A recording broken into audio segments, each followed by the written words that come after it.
Salsabila, mahasiswa dari Universitas Muhammadiyah Sukabumi. Yuk kita bahas apa itu infark miokard akut. Pertama, definisi infark miokard akut. Infark miokard akut adalah penyakit yang disebabkan karena sumbatan yang terjadi pada arteri koroner. Nah, sumbatan akut ini terjadi karena adanya aterosklerotik pada dinding arteri koroner, sehingga menyebabkan terjadinya penyumbatan pada jaringan ke dinding otot jantung. Lalu ada jenis-jenis infark miokard akut. Nah, untuk infark miokard akut ini terbagi menjadi dua jenis. Nah, untuk yang pertama itu ada infark miokardium dengan elevasi ST.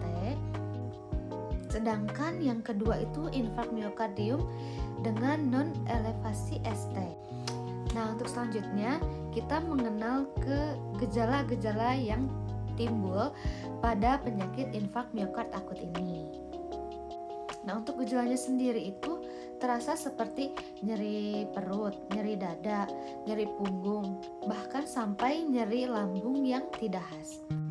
Bahkan sampai mual, pusing, kelelahan, kecemasan, sesak nafas atau sulit bernafas, lalu bisa merasakan palpitasi atau keringat dingin dan juga sampai pucat. Nah, selanjutnya apa saja faktor risiko yang terjadi pada penyakit infark miokard akut ini? Nah, pertama itu pada seseorang yang keseringan dan mempunyai kebiasaan merokok. Lalu yang kedua pada seseorang yang mempunyai riwayat penyakit hipertensi. Lalu yang ketiga pada seseorang yang obesitas.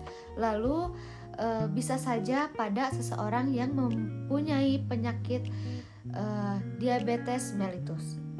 Oke, selanjutnya kita membahas apa saja obat-obat yang dikonsumsi pada seseorang yang terkena infark miokard akut ini. Nah, pertama ada obat aspirin atau clopidogrel. Untuk obat aspirin ini digunakan untuk mencegah terjadinya penyumbatan. Nah, untuk yang kedua ada obat nitroglikserin. Obat ini digunakan untuk memperlebar pembuluh darah yang dimana agar mencegah terjadinya sumbatan. Untuk yang ketiga ada obat enoxaparin.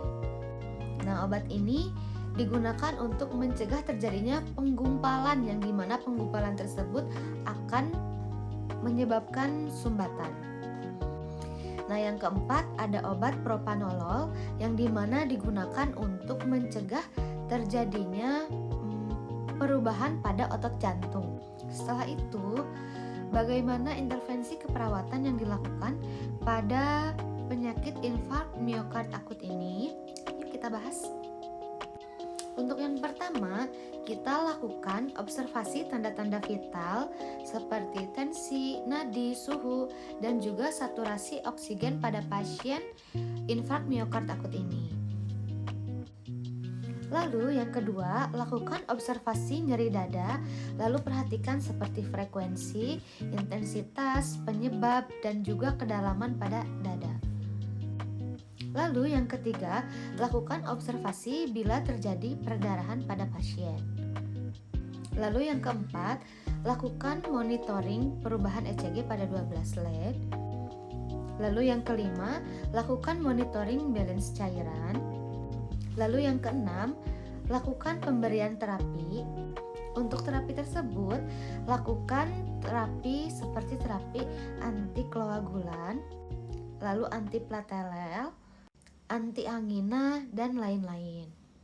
Lalu yang terakhir, harus selalu dievaluasi ulang untuk pemberian terapi. Sekian dari saya mengenai penjelasan infark miokard akut.